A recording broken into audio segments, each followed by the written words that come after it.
August 1st, 23. SteeleBoxer. Food plan for weight loss/cardiac health. I originally gave this plan to my mom several years ago to help keep her heart healthy. I have modified it and added many suggestions and tips about what to buy and how to organize a simple food plan that doesn't require a lot of cooking or slaving over a hot stove. Keep in mind, my life as a trainer, up at 3 a.m. and to bed at 7:30 p.m. lends itself to quick, easy meals, except for weekends. I hope you find it beneficial and helpful on your quest to keep cholesterol and weight down and maintain a healthy heart as well while enjoying your meals. Most of the information below will also assist with weight loss, which will help the entire process of keeping the heart healthy. The most important thing to remember about food in general and meals is that food is just food, not an event. The second most important thing is to be committed to accomplishing your weight loss and low cholesterol goals and be disciplined about it. Keep your meals simple unless it's a special occasion. Another important point: keep salt, carbs, cholesterol and saturated fat low. Start reading food labels. Throughout the day there is always some salt in the items you eat, so do not worry about not having enough salt. The problem in today's world is that there is an excessive amount of salt in everything that is commercially prepared. Since that is the case, you should not be adding salt to your meals. Try to avoid processed food. Time to eat dinner. You should try to have the last meal of the day as early as possible, or the food will be sitting in your stomach all night and not have a chance to digest properly. Then when you wake up, your stomach will still be a bit full when breakfast is added to the mix.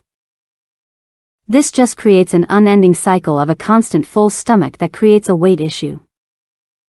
If you eat dinner earlier, then the body has a chance to digest the food.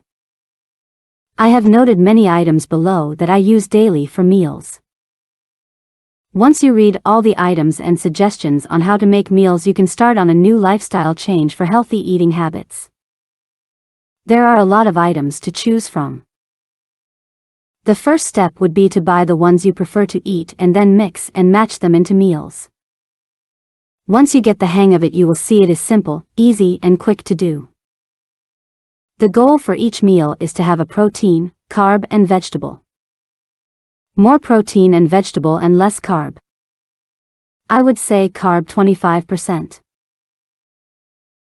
For example, a typical lunch for me would be 1 piece of cooked salmon, either microwaved or grilled, 2 small scoops of rice or lentils, or 1/3 of a potato and a handful of the avocado pieces, to be explained, or half of a small avocado.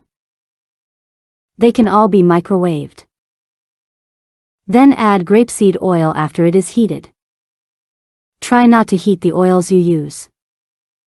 Always add them after food is cooked or heated. That gives you the benefit of the oil.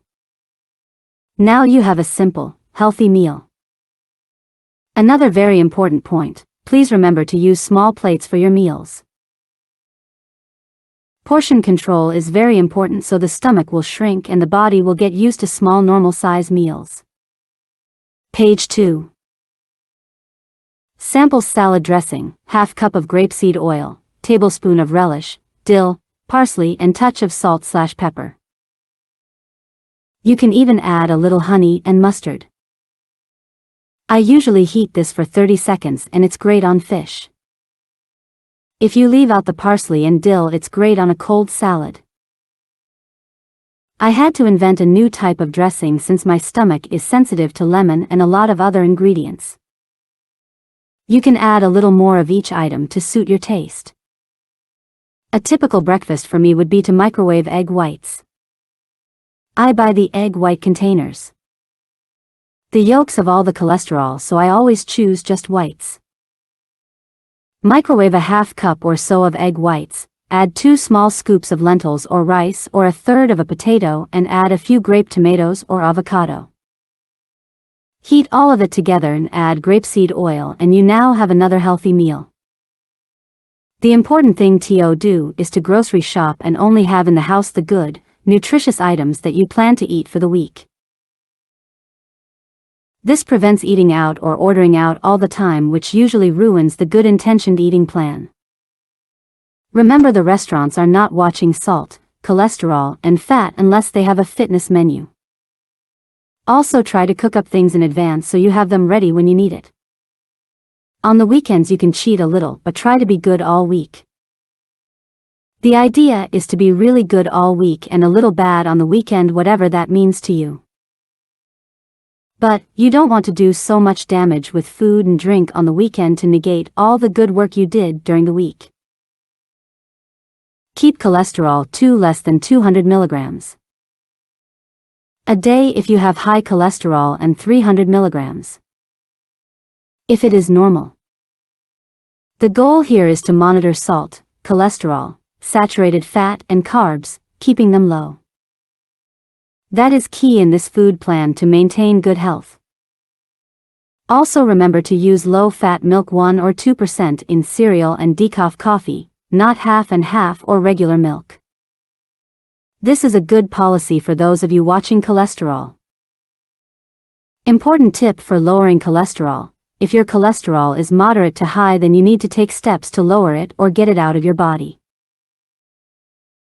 You can change your diet to not put more in, but the key is to take out the cholesterol that is already there.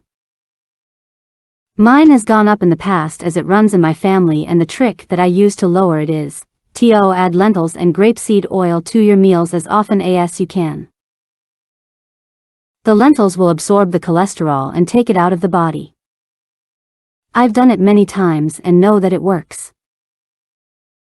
My doctors were always puzzled as to how I always lowered it without any meds. Saturated fat: for women it should be around 16 mg/day, for men 19 mg/day, and for those with heart issues 11 to 13 mg/day. Another interesting point is that saturated fat intake is the biggest culprit for increasing cholesterol numbers. On the labels you will see total fat as well as saturated fat. The number to pay attention to is saturated fat. Start keeping track of the amount of cholesterol and saturated fat you are having per meal. If you have had a high amount for breakfast and lunch, then have a vegan dinner. Also keep track of salt intake. If you have had very little salt for breakfast and lunch, then you can have a little more at dinner. There is a lot of juggling when it comes to having the right amounts of these items in a day. That is why it's important to read labels or pull up a cholesterol and saturated fat chart for all food items you plan to eat. Then you can see what the numbers are for each food item, whether good or bad.